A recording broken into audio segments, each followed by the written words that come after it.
Hi everyone, welcome to Module 5, Technology and Writing Instruction. This module was a little different in the way that I laid out the readings and concepts for you.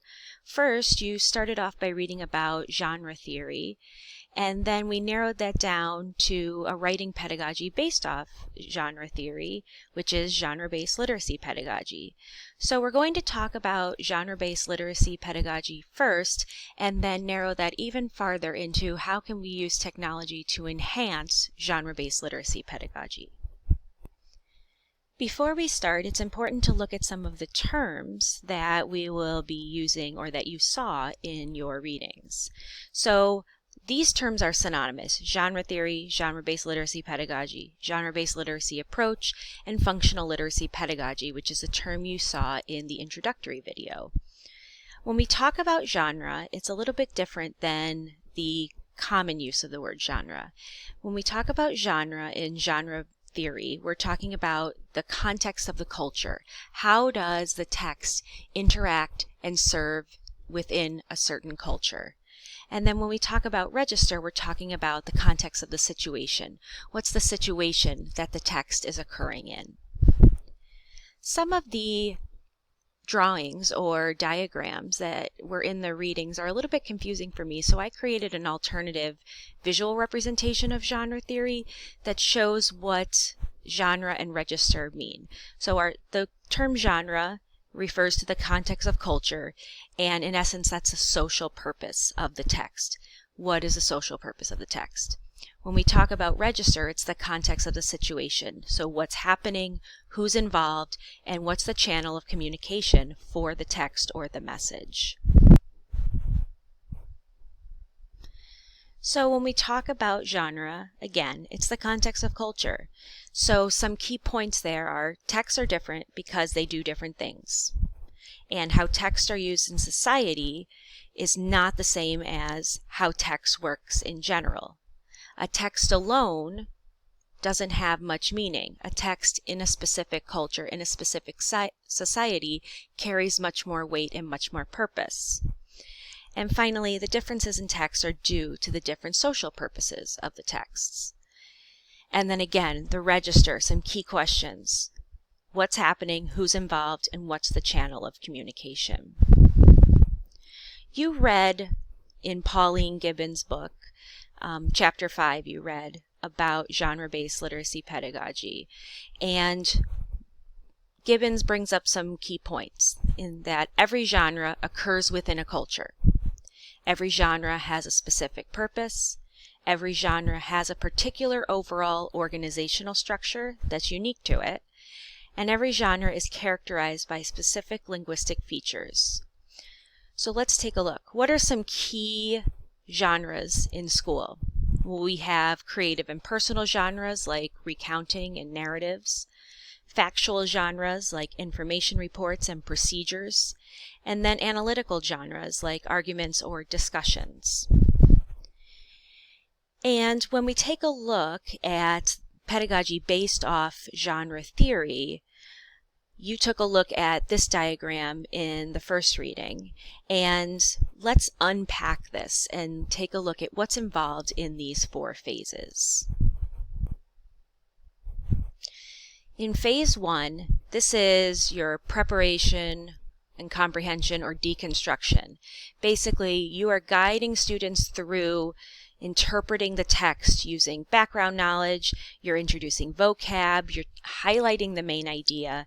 Basically, your students are beginning to understand the functional components of the text, but basically you're building the field. You're building their background knowledge so that they have enough knowledge of the topic to understand the genre. In phase 2, you're deconstructing that genre. So you're going to go through discussion and interpretation and pick apart the different aspects of that genre. The teacher leads the students stage by stage to kind of reveal the name, the function, the overall meaning communicated. And you're using activities or direct instructions to highlight relevant words, important phrases, and key syntax. And all of this is happening with the future goal of students using their functional knowledge to create their own text in that genre. Next is phase 3, and this is joint construction. So in this phase, students are gaining control over the genre through activities and assisted creative process. So they're using speaking and writing. It's really important to make sure that you're not foregoing speaking and focusing just on the writing. Now, this joint construction can include teacher and student collaboration, student-student collaboration, or even teacher-whole class collaboration. That is also included in joint construction. Finally, phase 4 is independent construction of the genre. So students are going to compose an original example of the genre in the specified communication mode. So they're working in the genre in whatever communication mode or method of communication you have led them to or assigned them. So what are some real life examples of these 4 phases? We're going to take a look. So what do these phases look like in practice? What are some examples we can see for activities to do in each phase? Phase 1, we're building knowledge of the field, both in the content area and about the genre. So let's take a look. We could do KWLs, we could do mind maps, and we could do mind maps in person on paper and pencil or on a whiteboard, or we can do them digitally. Coggle is a website that allows you to do collaborative mind maps. So here you can see I started a mind map about magnets. I talked about how they have different shapes, and then I added pictures. I talk about how they stick together, how they have a south and north pole, how they attract, and I could add anything else here. So if I say magnets, let's see, I wanted to add something else, I could.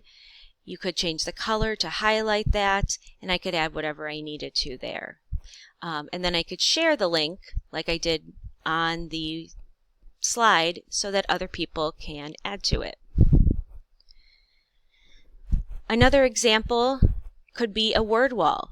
And you can do a visual word wall using a Google slide, using Canva, or I use Google Jamboard. So if you have Google Apps for Education at your school, you should have access to Jamboard. It may not be open yet. You may have to contact your technology administrator to allow you access to Jamboard, but Jamboard is a collaborative whiteboard, and so I started a word wall about plants, and if I wanted to, I could have students add to this. All right. We could also start building the field with YouTube videos. Homeschool Pop is a really great tool. It has a lot of videos on a lot of different topics, but you can also just search YouTube for videos that help students build that understanding of the field. Finally, another example I created on Jamboard is a barrier game. So here students have to spot the differences between the Brachiosaurus and the Dilophosaurus. So again, activities that you could create in a digital format if you needed to or wanted to. In phase 2, you're modeling and deconstructing the genre. So this could include class discussion, and class discussion could happen over Zoom or Google Hangouts, or it could even happen asynchronously in a format like a Padlet. You could do direct instruction, an information gap activity like I showed with the dinosaurs, or some other information gap or barrier game. Fill in the blank sentence structures. Close activities are great to do online. You could set them up through Google Docs or Google Forms even. Or you could do a text reconstruction. And all of these are further explained in Pauline Gibbons' Chapter 5 book of Scaffolding Language, Scaffolding Learning. But these could easily be translated into an online format. In phase 3, that's joint construction. So this could be students writing together, teacher-student writing together, or teacher and whole class writing together. So a great example of this would be an LEA, a language experience approach. And you could do this online where you take a shared experience you had as a class. Usually people do like a field trip. If you go on a field trip, you come back and write an LEA. If you're working digitally or working synchronously, you may not be able to have that field trip. So what you could do is do a virtual field trip. So go on Google Arts and Culture and view a museum together. Everyone has that shared activity. Come back and do an LEA. In an LEA, what you do is you have a shared experience, and then the students dictate to the teacher the story, the text that the teacher should write. So then the teacher writes it correctly, and then that becomes a text they use to learn from. In phase 4, that's independent construction. And so this is where students really can become creators, and you can have them create through various methods. You could read or research something, discuss findings. You could do a multimodal project. So you could do a Google Slides presentation where they write, and they include photography, drawing, video. They include text, and then they could narrate that. So there's a lot of opportunity here for students to respond and create, and then we can start to use the ideas that we read in the Responding and Creating reading from ELL Frontiers. So your assignment in this module is to create a genre-based literacy writing plan, essentially. So what could that look like? I made an example, and so here's a genre-based writing plan, and this is going to be an argumentative, the argument genre. So I'm thinking in the argumentative genre, and the mentor text I picked was The Day the Crayons Quit. And this could be adapted for as young as kindergarten, as old as 4th or 5th grade, depending on how you deconstruct the genre and the type of background you build and the type of vocabulary, syntax, main ideas you're assigning to the text. So if we dive in, some ideas for building the field would be to watch a video from Kid President, How to Change the World. So we're trying to build information about the field of persuasion, the field of arguments. Another video is a teacher talking about persuasive writing to introduce the term persuasive. We could have a class discussion on the term persuade. We could also include the term argument. We could brainstorm a list of things students would want to change. That could be done on Google, just on Google Docs. We could also create a mind map using Coggle, and that's the link there, of people we would want to send persuasive letters to and why. So maybe we want to send one to the teacher, maybe we want to send one to the principal, the mayor, the president. Who are we going to send things to, and why would we want to send things to there? Creating a mind map would really help students start to think of that.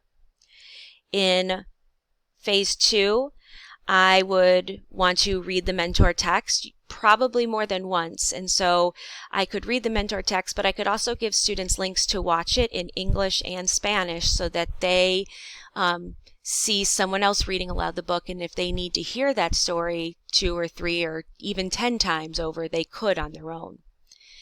Then I would take several letters from the book. So in the book, The Day the Crayons Quit, it's different letters from each color of the crayon saying why they quit.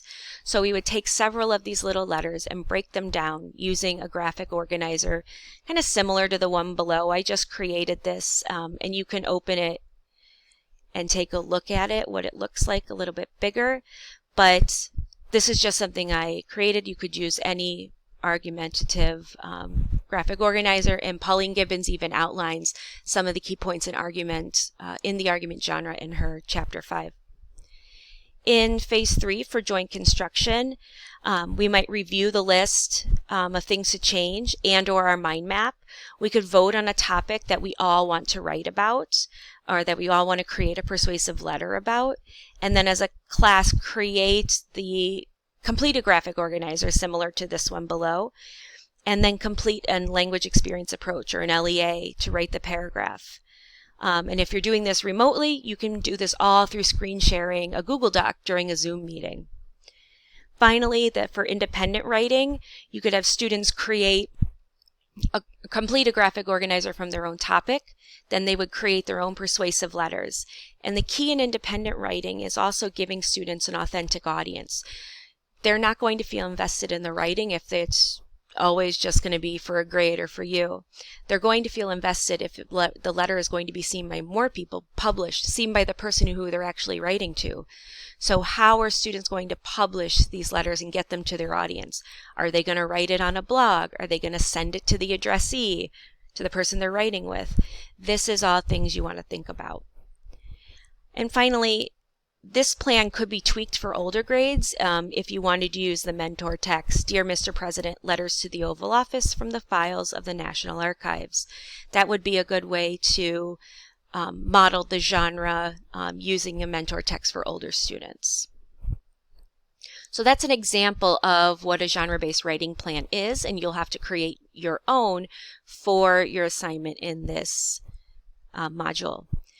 Next, we're going to be taking a look at one of those ways to create an authentic audience for students' independent writing, and that's through blogging. So when we take a look at blogging and we introduce it to students, we want to kind of introduce what is a blog. So one way I like to introduce blogging is to create a paper blog where students write their ideas on a piece of loose leaf and then their peers comment using post-it notes. And this kind of gets students in the idea of writing something and then responding, reading the response, and then responding to that kind of read and response and carry on the written conversation. Sometimes you can start it and build the idea of the genre of blogging with a video. And so one video I show to students is from the show Dog with a Blog. And if students are familiar with that show, they kind of understand what it is. If they're not, the idea of a dog blogging is just kind of interesting and catches their engagement. And so, again, starting with a paper blog is always kind of a good idea because it gets students in the idea of the process of writing and responding before they have to learn how to use the platform, the blogging platform. When students are beginning to blog, you want to explore the blog together. Again, that joint construction, right? This is where that comes in. And have students write about things they know. They're already under the cognitive load of learning a new platform for writing. Don't compound that by giving them a brand new topic to write on too, because your brain can only process so much information and it's going to kind of pick a lane, right? And so we want them to focus on learning if we want them to focus on learning the platform, we have to give them something kind of easier that they know about to write. Once they really master the platform, then we can give them more complicated writing to do. But at the beginning, have them write about things they know. And at the beginning, don't really correct mistakes. We don't want to raise their affective filter too much at the beginning. Let them use autocorrect. Let them make some mistakes. This is just about learning how to use the platform. Next, keep in mind sentence frames are a great scaffold for students, especially language learners. When students are learning how to blog, keep prompts familiar and keep cognitive demands low. This is an example of one of my former students' blogs. This student was a first grader when she started and wrote this, and I created the sentence frame. If I could only eat one food forever, I would eat blank. I would eat it because blank. And then they had to write a question. So you can see she followed the sentence frames and she was able to kind of get her idea out just so she could learn that process of blogging. If you're looking for good sentence frames, you can click this link and it'll take you to Language Lines, which is sentence frames for several different reading processes. So here's cause and effect language or sentence frames, sorting and classifying, comparing and contrasting, etc.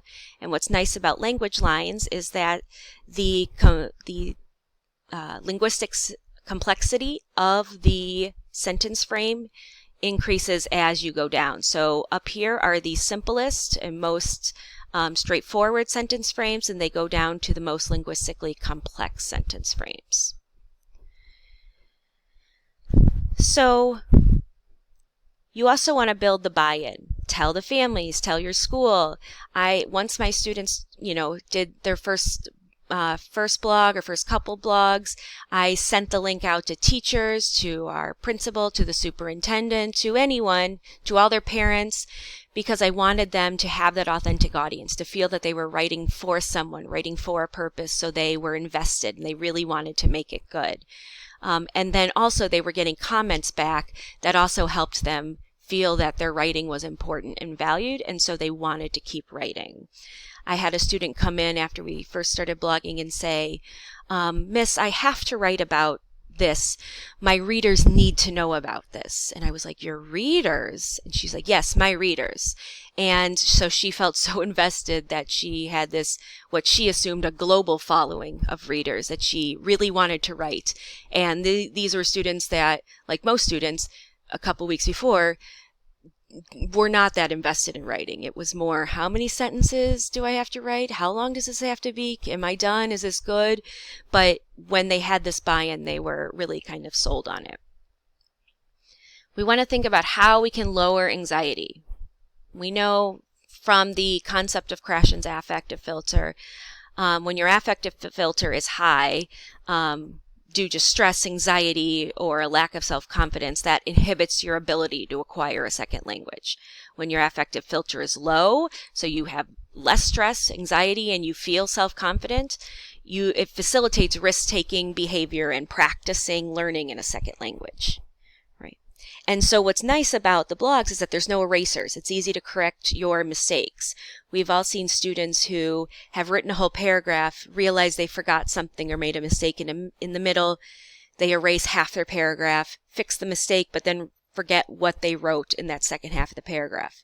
Mistakes are much easier to fix when you're typing. And you can, when you're blogging, you can do personalized instruction through the student's writing.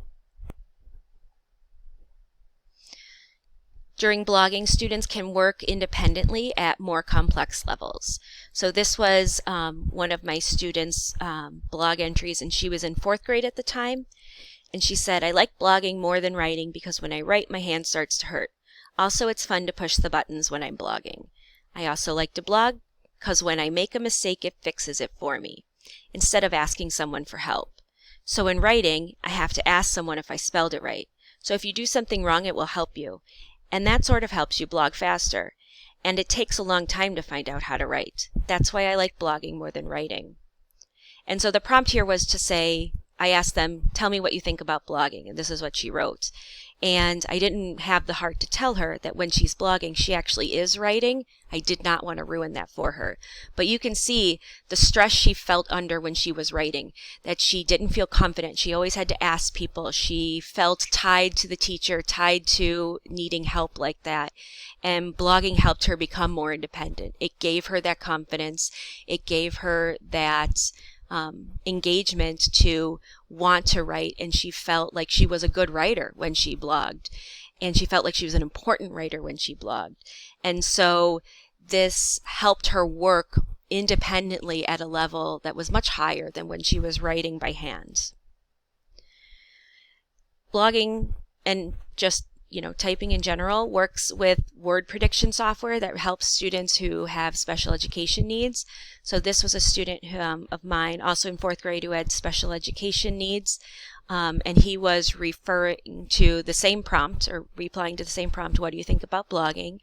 And he said, it helps me learn new words and helps me type better. And when I came to Northeast, which was a school, I started blogging. It helped me in my English, and blogging helped me communicate with other people.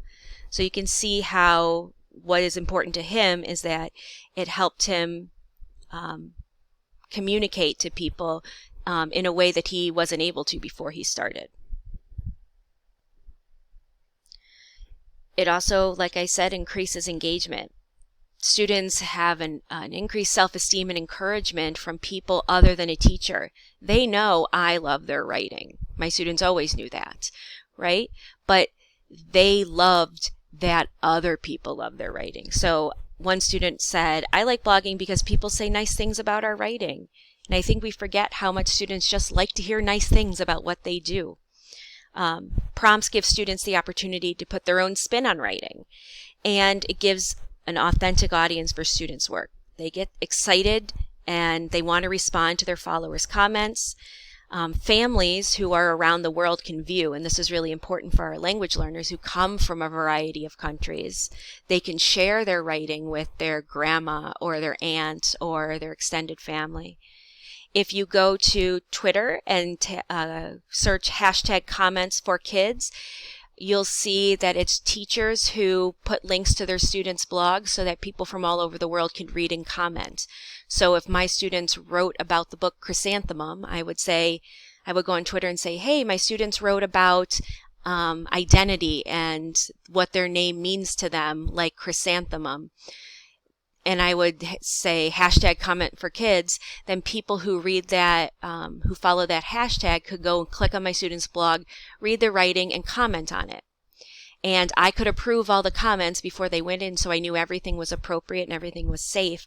But what my students loved is that when they came in, there was a comment from France or from Spain or from somewhere around the world, and they felt like they were global authors.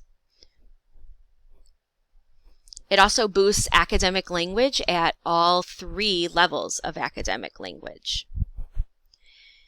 And one way you can promote that academic language is helping students have these academic conversations. So this picture is a picture of when I was in the classroom, and I was in a mobile classroom, and I had a moving chalkboard that I turned into an academic conversation wall. This is one of my students going over to the conversation wall so that she can blog on her iPad using the sentence frames we had brainstormed together. So conversations are richer when students write before they speak. And even when you're blogging, that's a written conversation back and forth. The blogs gave students an opportunity to practice that academic conversation back and forth at a slower pace.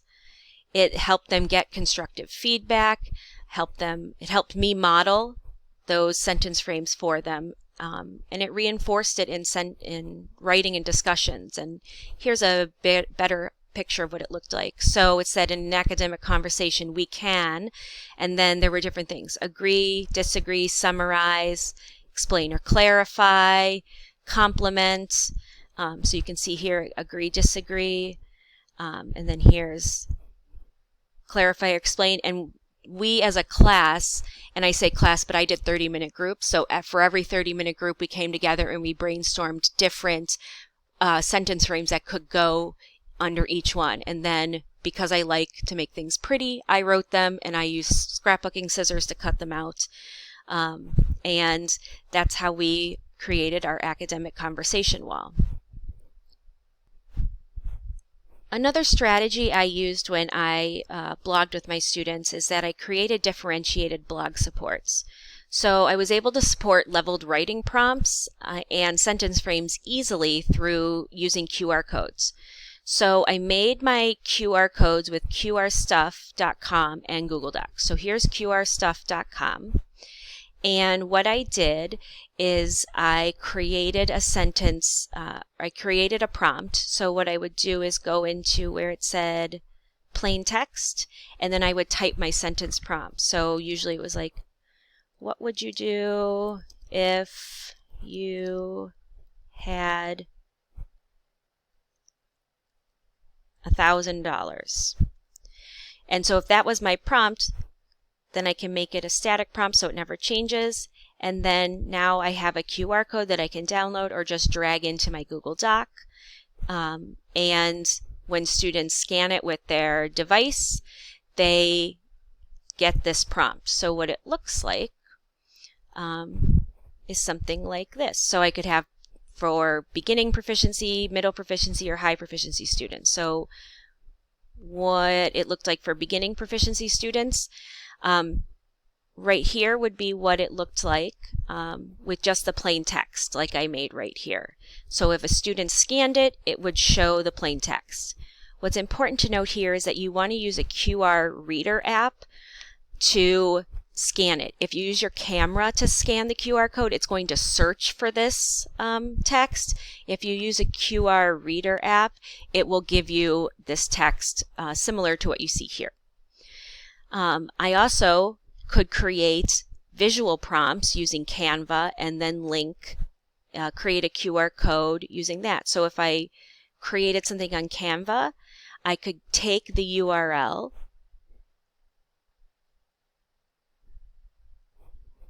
and then I could take any website URL, type it in here, and create a QR code for it. So it would go to anything. It would go to the Canva prompt. It could go to a Google Doc, and we'll see how that kind of works. So I could turn non-print text into blog prompts. So here, they could scan a QR code, and it would take them to this prompt, which says, write a story about this picture. And then it's a giraffe, and I've labeled a lot of keywords for the students if they're beginners.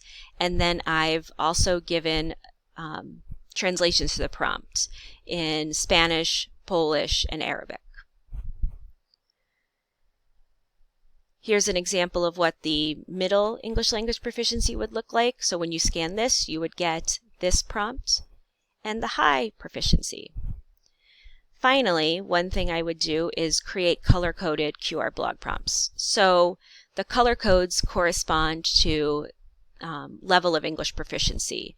So in this example that I've linked, what I would do is create different blog prompts that were at different English language proficiency levels.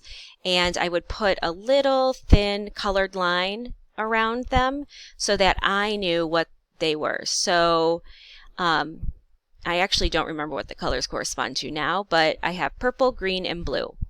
And so let's say purple would be low proficiency, green would be middle proficiency in English, and blue would be high proficiency in English.